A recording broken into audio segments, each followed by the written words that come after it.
What's going on, everybody? It is that time again. The Sooners Illustrated podcast, episode 196 on this Thursday, July 31st, 2025. Josh Callaway, Blake Antkowiak making his podcast debut 30 days until kickoff.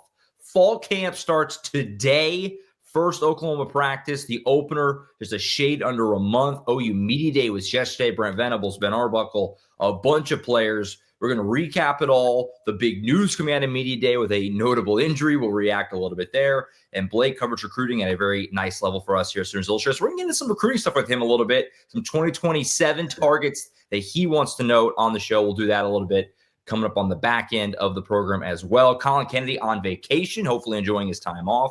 We'll catch back up with him, certainly later next week. But in his absence, I guess, for lack of a better word, Blake Antkowiak. Blake is a contributor with us here at Sooners Illustrated. He's been around for a while now. If you're a subscriber to the website, you're already familiar with Blake. Obviously, he's been contributing to the site for a while now. Even actually covered an OU basketball game with me back whenever that was, February, January, somewhere in there. So he's been around, but making his podcast debut.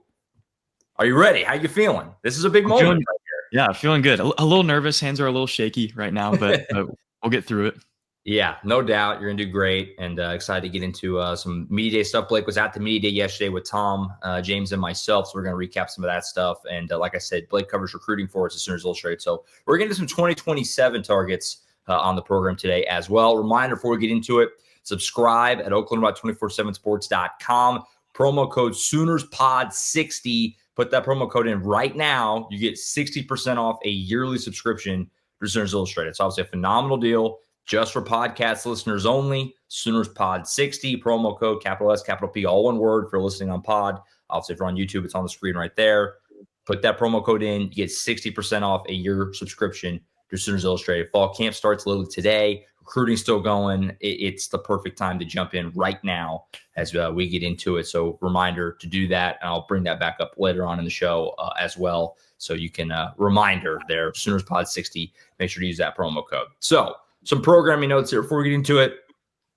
Tomorrow, open practice for Oklahoma in Norman. Today is the first practice. There's no media access to it in any capacity, but tomorrow they are going to let media come out. So be sure to check out the YouTube channel tomorrow morning. There will be some practice footage there for everyone. Everyone gets real excited to see all the new guys, what they look like. Just anything football, you'll take it, or this early on in the going. So keep an eye out for that. Next week, we're going to shift the podcast over a day. Tom, James, and myself will be on Tuesday because there's going to be practice availability on Monday. And then there'll be another one on Wednesday. And then Colin Kennedy's going to catch back up with me on Friday next week. So the podcast will be shifted over instead of Monday, Thursday. It'll be Tuesday, Friday. And again, there will be fall camp stuff on both Monday and Wednesday next week also. So we've got a loaded week coming. That's how it goes. We're at that time of year, fall camp off and running. So a little programming up there to keep an eye out for what we have coming your way. Yesterday was the Media Day to kind of kick the fall off. Brent Venables, Ben Arbuckle, 7 OU players. We're going to kind of get into some of the big takeaways coming out of the Media Day yesterday. But before we get into some of the other stuff, Blake, let's obviously start with the big news, certainly, I think, of Wednesday. And that's Brent Venables saying that Eli Bowen is going to miss the start of fall camp. Obviously, big news here, right? I mean, Eli is... whether you consider him or Gentry the top cornerback on the team, certainly one of the two starters, presumed starting quarterbacks on the team after his great freshman season. Missed a lot of spring. He was banged up, and now we're getting into fall, and he's not going to be around for the start of fall camp. And the one position I think that there's some concern with the depth probably is cornerback. We've talked about that, throughout the the spring and into the summer. What happens if Eli or Gentry has to miss time? Are these young guys ready? Your Devon Jordans, your Jeremiah Newcombs, your Courtland Guillory's, like the young guys, the list goes on and on. And look, obviously we don't know if Eli's going to miss the season or, the start of the season or anything. All Brent said was the start of fall camp. The season opener still a month away. But certainly I think, Blake, here, this is news that is going to make OU fans panic a little bit, especially after last season with how many injuries there were just team-wide, and now you get into fall camp, and one of the key members of this defense is on the shelf. I think fair to be a little nervous here if you're an OU fan, right? I mean, this is a big guy that you need to have on the field if you're going to win a lot of games this season. Yeah, absolutely. And he's not even just, one of the best players on the team Brent Venables called him one of the best athletes in the country yesterday. Yeah, So, obviously you feel that whole, speaking of Cortland Gilroy, he's a guy who mentioned Peyton Bowen as a guy, or sorry, Eli Bowen as a guy who, right. he looks to as sort of inspiration coming in as a younger guy. He's, like you said, there's right to be concerned here. Obviously, the big thing Brent said is there's just not an update. So it's the same as, the news we've had prior. So, we'll see what comes of it. I think as long as we still get Bowen at the start of the season, there's a little bit, I guess, ease on that tension. But, corner was a position that Oklahoma did target in the portal, specifically with guys like even Denver Harris, somebody who came into the portal with a little bit lower stock, had some issues at the start of his career at Texas A&M. Yeah. He goes off to UNLV. It's a room that, like you kind of alluded to, lacks depth. So when you see, the top guy not being immediately healthy at the start of camp, it is cause for concern, I would say. Yeah, it's worrisome. I mean, obviously, especially considering the fact that Eli missed a lot or close to all of spring, right? I mean, that's part of it is like when we got to fall and he's still not right. Like that kind of scares you, I think, if you're an OU fan, and it's valid because we talked about a lot. If they can keep Bowen and Gentry Williams healthy, this cornerback room will probably be just fine. But Gentry obviously has battled his injury problems over the last couple of years with that shoulder. He's healthy right now, but hopefully they can keep him that way. And the other part of that puzzle is Eli Bowen, and now he's, missing the start of practice. And again, we don't know the severity really of it when obviously the opener's still a month away, but it's I think it's fair to be a little concerned. I don't think you're smashing the panic button just yet because we're still several weeks away from the first game, but it is concerning. I think that's fair. And Brent Venables noted yesterday that Kendall Dolby will be playing some cornerback this season, which will help. That's something that we've also kind of speculated on, right? I mean, the cornerback room is thin. Kendall Dolby's played it before. Could he help there? Brent Venables said that he will. So that helps, give you a little more in that room. But beyond Bowen and Gentry Williams, there's just not a lot of proven commodities there. I mean, there's a lot of talent, Jacoby Johnson and all those young guys, but nobody that's really done it at all, obviously. And so it's fair to be a little concerned. So that's the big news out of yesterday. But we'll see how it shakes out. It'll be something we're going to definitely be monitoring. It's going to be we're going to be on Eli Bowen watch probably the rest of camp of when can he get on the field and start to be himself, but definitely a little worrisome. I think it's fair. I mean, it's fair to be a little concerned. Again, and OU fans are very, gun shy here after last season where everyone was hurt all the time, it felt like. And so you have a significant injury at the start of fall camp before it's even begun. I think fair to be a little concerned for sure. So we'll see. Do you have a favorite guy? Not to put you on the spot, but a favorite guy in that cornerback room, by the way, one of the young guys keeping up with all these dudes? Because there is a bunch. Year one and year two guys that could jump up and be like Eli Bowen last year and make a big impact, right away as a freshman. Yeah, absolutely. It is Cortland Gilroy. That goes back to my connection from Houston. Obviously, Houston was never going to be competitive in that recruitment, but they did, whenever he was an underclassman, they pursued him. So I've been familiar with him for a while. I talked to him. When was that? It was at some media availability with the newcomers. Sure. And, he mentioned, I asked him, what is your goal? Do you just want to get better this year? And he was like, no, I want to play and I want to make an impact and I want to help us win. And, that's whenever you see a guy come before you like Eli Bowen and do that, having that confidence to not only have that mentality, but, to tell the media that it puts a little added pressure. So I like that. I like the fire that that mentality brings to that room and sort of the competition that can generate. That's a good one. And certainly a guy that Brent Venables himself has brought up a bunch of times, unsolicited. He's a big fan of Cortland Gilroy. So, yeah, I mean, he was pumping up Devon Jordan a little bit yesterday. I don't know. I mean, we'll see if any of these guys are going to be leaned upon. It sounds like possibly, at least to start fall camp, they will be. So we'll see. But the big news there, Eli Bowen going to miss the start of fall camp. As far as other stuff from media yesterday, there was a lot. I mean, we talked to 7 players. Deion Burks was supposed to be there, ended up not being able to make it. We were told nothing to freak out about. But we still talked to other 7 guys, including Jay Knott for the very first time. He was very candid about the transition from Cal and all that good stuff. Obviously, again, Brent Venables and Ben Arbuckle yesterday as well. I'll turn it to you first. I mean, there was a lot, so we're not going to be able to hit on certainly even close to everything that came out of yesterday. But for you, what was maybe the big takeaway or something that really stuck out to you, whether it's from Arbuckle, Venables, or any of the players? What was something that maybe jumped out? Yeah, I think my biggest note is both Ben Arbuckle and Brent Venables in their, 45 minutes on the podium. They both mentioned that the offensive line both saw the biggest improvements in the weight room numerically, and they watched the most film this offseason.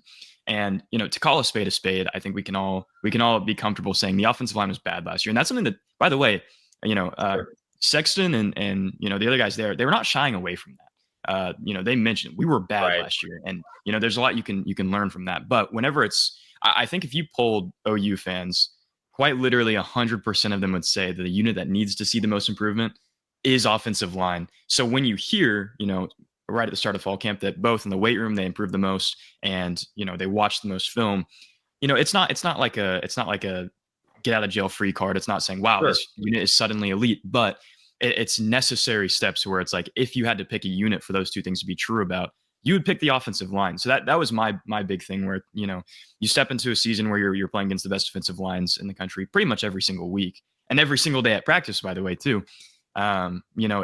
It's good to see sort of the chip on the shoulder, the I guess accountability in that room. It's an encouraging sign. No doubt. And, we continue to hear great things about the young guys too. Brent Venables, I mentioned he raves about Cortland Gilroy every chance he gets. He does the same thing for Eddie Pierre-Louis. He did it again yesterday. Yeah. The improvement there, that continues to be a name that I'm almost going to be surprised if he doesn't see the field with some regularity to start the year, right? I mean, the way that he has kind of come on, he might very well be right in that starting five to start. And, our own Tom Green asked Ben Arbuckle too about the urgency to kind of get that group in position to be ready to go. And you play Michigan in week 2, right? I mean, you can't, you're going to have Illinois State as a buffer zone, but you've got Michigan in week 2 and that defensive, that defensive front, like you got to kind of be ready to go immediately, this upcoming season. So fall camp's going to be huge to kind of find the 5. And, talking to Troy Everett a little bit yesterday, about that, to your point about the gains they've made, the work they've put in. It's the reason to be encouraged. Now, so Michael Fasusi and Ryan Foje continue to excite people. And so it's, the transfers they brought in, obviously Michael Baklenko, and obviously Derek Simmons got a great shot to start at right tackle, I think. So, I mean, it's a lot to be encouraged by there. I'm right with you. And definitely seems like a group that both Arbuckle and Venables acknowledge has come a long way. Yeah. Other quick things for me, I thought it was really interesting that Ben Arbuckle said that Jaren Kanak has, quote, definitely earned playing time on Saturdays. That jumped out to me because the tight end room is obviously highly dissected, right? We just did the position preview on Monday. Not a lot of confidence here in this position. It's certainly the weakest position on the team. Nobody knows what to expect as far as if anyone's going to break out. And, I had someone, I put the quote out there, and I had someone basically say to me that they kind of felt like it was just coach speak. And I get the point, I do, but he said definitely earned playing time. Like, I don't feel like that's coach speak. Like, that's not something you just say, I feel like. Ben Arbuckle, to throw that out there, that he has, again, another quote, exceeded his expectations so far, and that he's put in a ton of work, and that he has, again, definitely earned playing time. That really jumped out to me of like, is Jaren Kanak going to really play tight end for Oklahoma this season? Like that quote stood out to me because whatever role it may be, it's up for grabs. I mean, you talked about Keaton Helms being healthy. We talked about Carson Kent and Will Huggins. Like, it's up for grabs for somebody to go grab, some serious playing time there. But if Kanak is an actual guy, I don't know if that's a good thing or a bad thing for Oklahoma, but it certainly intrigues me because if this guy's going to be out there, and we all know he's an athlete, but can he play the position basically is really the question. But that stuck out to me as a quote that got my ears perked up because, like, whoa, is this Jaren Kanak going to play some serious snaps at tight end? I'm starting to feel like he very well might, because Brent Venables said as much in Atlanta at SEC Media Days too. It's kind of crazy. Yeah, I think the quote of the day in that regard is Arbuckle calling him annoying because he never leaves the building. He mentioned the O-line, they watch all this film, but, we can't get Kanak out of the building, So I think the other thing he said, he's a football guy. He's always going to give himself a chance to make an impact on the team. Sure. I mean, he obviously, his production on the defensive side of the ball was not, what maybe was imagined whenever he first stepped foot on campus. But, you don't make that switch if there's not a plan in mind. And, I like you said, the whole coach speak thing. I mean, those are very specific words he used. I know. Right. So I'm with you on that. I think we will see Kanak probably take snaps for sure in week 1. I would say whenever you have, like you said, that sort of buffer zone game, you get to test some things out. So we'll see how that evolves throughout the season. No doubt. I'm going to be very interested in that tight end room over the course of fall. Just does a couple of guys emerge and really clearly assert themselves? Because right now it's like 4 guys, maybe even 5, that you can kind of make an argument for as being like the starting guy once we get to the opener. And, someone's got to kind of step up there. And maybe it'll be Jared Kanek. What do I know? Yeah. I mean, who knows how it'll shake out? We also talked to Jaden Opp for the first time yesterday. Certainly that was a lot of intrigue. I mean, his scrum was the biggest. Everyone kind of congregated over there because it was our first chance to get to talk to him. Obviously, he transfers in the post-spring portal window from Cal, where he was very honest about the move from Cal to Oklahoma and the step up in kind of just everything, the football culture, I guess, for lack of a better way to put that, at Oklahoma compared to certainly at Cal and obviously in the ACC last year. But, I thought it was very interesting that right at the very beginning, he basically talked about how he wanted to, in his quote here, thug it out at Cal through the spring. And he just kind of decided, no, I need to go somewhere else to get the most out of me, basically, and set myself up for the future.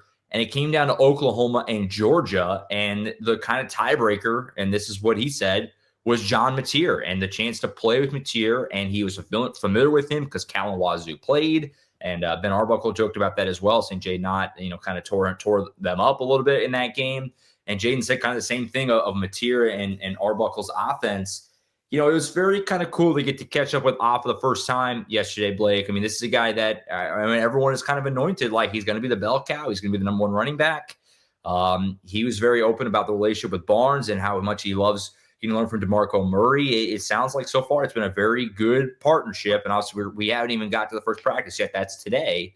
But it sounds like Ott is all in on Oklahoma and Mateer and Arbuckle. And it's going to be fun to watch this guy over the next, few weeks leading into the opener. His full interview, or not full interview, I shouldn't say, but a good chunk of his interview is on the YouTube channel as well. I made it its own separate video so you can kind of get to know him a little bit. But it was good to kind of hear from him for the first time, and him being that open about, I want to play with John Mateer. That kind of goes to show you the way Mateer is kind of thought of by guys who know him, right, and have seen him play before, because that was a big selling point, it sounds like, for Oklahoma to get Jaden Knott in, which I don't know if we had really established before.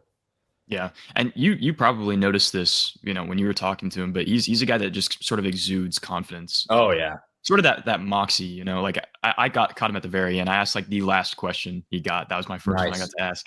And, I just asked him, like, Brent kind of mentioned earlier, the narrative around both Mateer and Ott's jump to the SEC That's from right. the ACC and Pac-12 respectively. And, I mentioned, like, Brent thinks too much has been made of that. Like, where is your head at with that? And he was like, football is football. Like, obviously I respect the SEC, but, like, I think, I take it with a grain of salt, so, and, when you have a guy, obviously he's had some SEC experience. He's played against Auburn twice. Last season he was banged up, only saw 10 carries, but the year before that led the game in yards with 87 and had Cal's only touchdown. So he's familiar with the beast, I should say. And whenever you talk about specific, like, this is something Brent mentioned. He said it's no different than, the freshmen that come in and play in the SEC right away, and they tear it up right away. So, I think if you asked, anybody inside the building, I think that transition, it's not at the front of their mind at all. Yeah. I think I don't want to speak for him, obviously, but, I think he, like he said, football is football. That's just kind of how he sees it. So, you pair him with a guy like Ben Arbuckle, who has shown an ability to use backs in the passing game. I think it's a match made in heaven. Yeah, Brent Venables got a little spicy yesterday, kind of out of nowhere. When asked about Mateer and Ott, it basically kind of just went all over the narrative, the thought that maybe Mateer and Ott won't be able to adjust to the SEC. He kind of jumped all over that. And that's in the press conference, which is available on the YouTube channel as well. Kind of out of nowhere, because I don't really know how many people are actually saying that. I mean, I know it's been brought up, but he was ready. He was ready to go. He was ready to spar about it. But he was just fired up. He just fired up to start fall camp. No big deal. Yeah. Other takeaways for you from yesterday, though. I mean, that there was a lot, so I want to make sure we cover anything that else you had. I mean, it was a productive day, certainly. But anything jump out to you from player interviews or anything? Yeah, I talked to Troy Everett for a while. It was, I think the video on such a great interview. Troy Yeah, Everett is great. that's the thing that really jumped out is you can tell he likes talking to people and he's very good at it as well. But he's probably the most honest guy I've talked to covering football period, not just OU football, but football period. He's probably the most candid and honest person. The thing he mentioned is like, yeah, in practice I get exhausted playing against what he called definitely the best defensive line in the country. So I don't care what anybody says. This is the best defensive line in the country. You got on the second unit, you look up and here comes David Stone. He said, "What are we talking about here?" So, he's obviously very high on the defensive line. He also, going back to the sort of young talent on the offensive line, he mentioned specifically Fasusi and Foje as guys who got on campus, and his first thought was, "Holy word, I'm not supposed to say on here." Yeah, right. This guy's he looks like an NFL tackle from day one. So, the relationship he's been able to build with some of the younger guys is, it's very evident whenever he talks about him. Another thing is, I talked to Kobe McKenzie a little bit, going back to Cortland Gilroy. Whenever I really was angling my question more towards some of the newcomers at linebacker like Kendall Daniels, and he mentioned him a little bit when I asked him, like, who are some of the new guys sticking out? Going back to Gilroy, he mentioned Cortland as a dude who just gets after it every single day, and has already made himself at home pretty immediately. And I guess last little nugget on McKenzie, he mentioned, like, obviously some of the pressure is taken off of the defense whenever you bring in these pieces on offense, but at the end of the day, like, it's still our game to win. We have to win the defense. Sure. We have to win the game on defense. We can't change our mentality. We have to be the ones spearheading the efforts, because it doesn't matter how many points they score. He said, if you can't get a stop, it doesn't matter. So, that was something that stuck out to me whenever you have one of your veteran leaders talking about that. It's an encouraging sign for OU fans. Yeah, on McKenzie, we just mentioned with Troy Everett, what a great interview he is. And someone actually commented on our YouTube that Troy Everett, potential future offensive line coach after Bill Beanbill. I had never heard anyone throw that out there before, but I could see it. I mean, I like it. Yeah, I like that. The guy is very well spoken and just a great all around dude. Kobe McKenzie, very similar though. I mean, great leader, great interview. I asked him yesterday about Sammy Omosigho, and I just posed the question of, what kind of a leap can Sammy make? I mean, everyone's really fired up about Sammy, obviously, for good reason. He's an athletic freak, maybe could play some cheetah. And Kobe gave one of the most, like, just honest, refreshing answers that you could possibly give.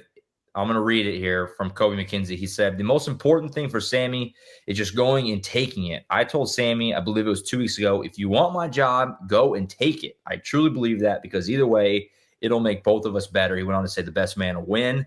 I mean, that's awesome. Like that is to hear a veteran guy who, has kind of, he obviously had a role in this defense, but has kind of bided his time, and like, this should be his time to really step into one of the faces of the defense, to be that open about, like, this guy might be better than me. And if he is, he can go get it. And if he's not, then it should be me. Like, for him to encourage a guy who's younger than him to try and take his job, that's leader stuff right there. And so that really jumped out to me. And Kobe's been such a great interview the last couple of years, and he's a really fun player to watch. So has a lot of potential.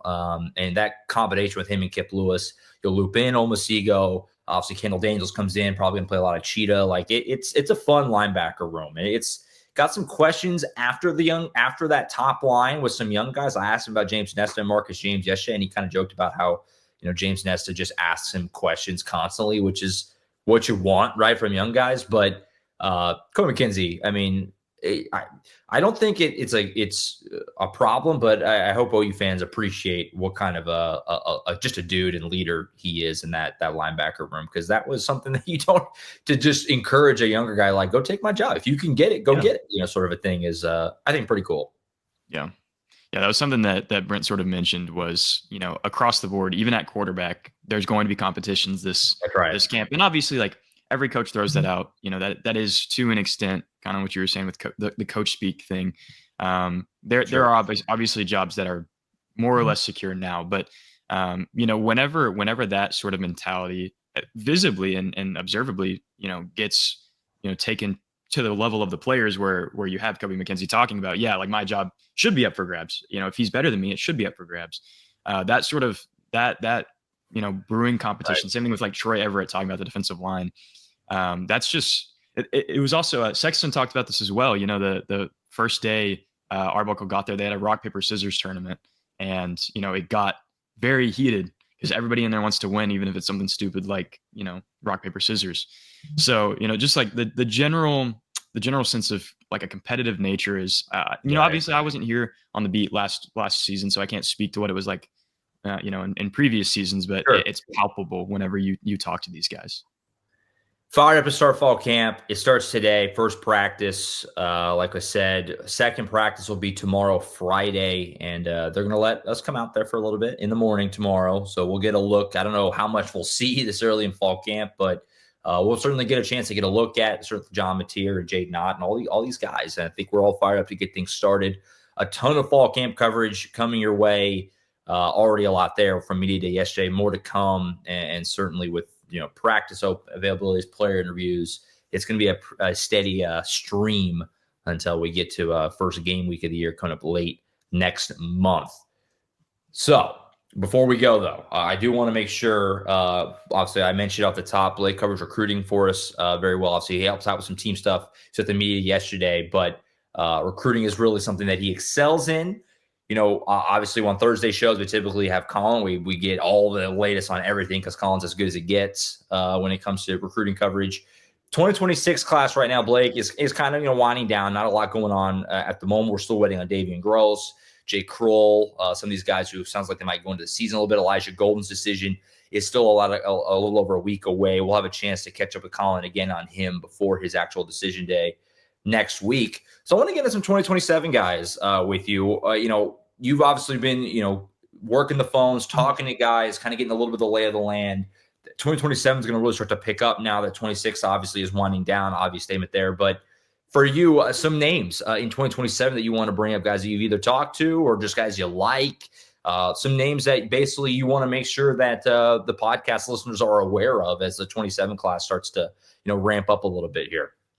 Yeah, I think the biggest name to know in 2027 is Peyton Houston. Now that Bo Bentley is off the board, he is the top outstanding quarterback on Oklahoma's board. Obviously he's a little undersized. He stands at just 5'11". That might be a little bit generous. I saw him out in UA Houston, and I guess it's kind of a lazy comparison, but the best thing I can point to is think of like a smaller Cam Ward type of player. And it makes sense that this is an Arbuckle offer. Cam Ward comes from that same John Mateer lineage that Arbuckle's been a part of. So, he's the top outstanding quarterback for Oklahoma. He's going to be a war, though. That's going to be a heavyweight fight. Texas is all in on him. I believe LSU is in on him. He's a Shreveport guy. So, not out of the recruiting footprint of any of these schools. And this is one where I do think you'll see the move to the SEC help Oklahoma, I guess geographically in this recruitment battle. So he's definitely the top quarterback on the board this cycle, or sorry, next cycle, I suppose. Sure. Outside of him, guys, you have to have guys who can protect him. I think Gus Corsair is a name to watch. And when it comes to offensive linemen, he's a guy, and I would venture to say there's a lot like this, and maybe it's the same reason the 26 class didn't pan out the way a lot of people envisioned. I talked to Gus Corsair not too long ago, I think a week ago, and he said the biggest thing I'm going to be watching for is how do programs do this season? Because I want to play for a winner. I don't want to go to a team that's missing bowl games or not competing for trophies. I want to play, and I want to help a team win right away. And it kind of adds on to the idea that this is probably the most critical season for Venables since he got to Oklahoma. But as far as that playing right away goes, he's 6'2", 284. So obviously a little bit of room to grow there. But I think that's kind of what you see, the mold outside of the Fasusis of the world, like the Noah Bests of the world, the guys that will need to put on a little bit more size, but if they do, they could contribute pretty quick. And then, defensively, the most recent guy I talked to is Case Alexander. Like Corsair, actually, neither of these guys will be taking a single visit in the fall. They were both respectively within their states. They were close to a title. So that's kind of at the front of their mind right now. Sure. Case Alexander says he doesn't even like to think about recruiting right now. I believe they were state runner-ups last year. So that's, in his words, all he can think about is getting back there. So they'll both be with their teams, but Case Alexander, Oklahoma did not take an in-state guy this cycle. So, one of the top linebackers on their board being from the state, it's important news. It kind of signals not a complete shift away from Oklahoma's, Big 12-esque recruiting footprint geographically. There's still targets within the state that they'll go after. And I think Case Alexander's one to watch there. Yeah, and that Washington program, even though they're small, Washington, they find a way to pump out major D1 players pretty regularly, which is kind of nuts. But yeah, no, big one there. Certainly with Case. Hopefully, I maybe get a chance to see him this season. Maybe you will as well. There in Washington, it's a really good program down there, lower level in Oklahoma, but a really good program. And circling back to Peyton Houston, that's a guy that Colin and I have talked about a few times. Really talented. He's camped at OU before. Like you said, not the biggest guy, but man, and and Colin's brought it up. The state of Louisiana has got crazy good quarterbacks in 27, which kind of opens the door to kind of snag one. You think LSU would be all over, but it's like there's only so many, quarterbacks you can take in a cycle. So it kind of opens the door for Oklahoma to really slide in there. You mentioned LSU as one of the teams kind of in on Peyton, but wildly talented, a guy that even going back to obviously to the previous, I mean, go back to Jeff Lebby even has been on Oklahoma's radar. So a fun one to kind of note there for sure. Gus Corsair also, but yeah, it's some big names to know there certainly. And like you said, the fact that this cycle, no Oklahoma kids, I know that that gets Oklahoma fans kind of up in a tizzy, especially because this staff under Brent Venables really has put an emphasis, frankly, on Oklahoma kids the last few years. They've taken more than they did the previous cycles. None this time around. No Taj Overton, no Katie Jones, no Mason James. None of these guys that we thought maybe could be Oklahoma guys. Kind of nice to get an Oklahoma kid back in there in 2027.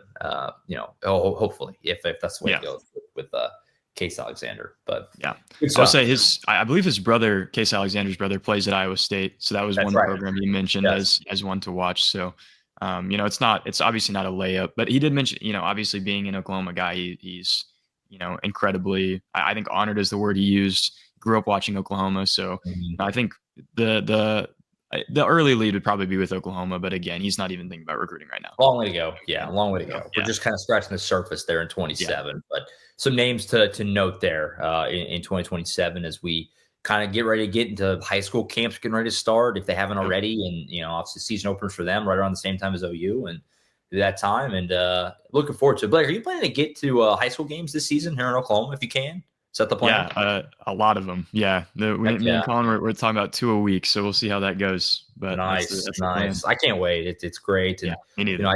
The other day I mentioned to Colin, I pretty much always go out.